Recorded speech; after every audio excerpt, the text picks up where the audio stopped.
ठाकरेंची शिवसेना आणि मनसेमधल्या नाराजीवरती पडदा पडलाय। प्रभाग समिती निवडणुकीमध्ये मनसेचा ठाकरेंच्या सेनेसोबत लढण्याचा निर्णय आहे। स्वीकृत नगरसेवक पदावरून नाराज असलेल्या मनसेला प्रभाग समित्यांचं अध्यक्षपद, स्वीकृत नगरसेवकाच्या बदल्यात मनसेची मोठी मागणी मान्य। जी नॉर्थमध्ये प्रभाग समितीचे अध्यक्षपद 2 वर्ष मनसेला मिळणार आहे, तर एसएनटी प्रभाग समितीचे अध्यक्षपद 1 वर्ष मनसेकडे असेल।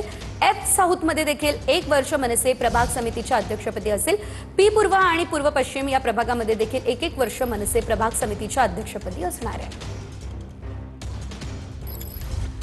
या संदर्भात अधिकचे अपडेट घेऊयात आमचे प्रतिनिधी कृष्णा सोनारवाडकर यांच्याकडून। कृष्णा, आपण पाहतोय आज बैठक देखील पार पडलेली आहे आणि शिवसेना आणि मनसेमध्ये जी नाराजी होती त्यावर पडदा पडला असल्याचं कळतंय। नेमकं काय घडलेलं आहे?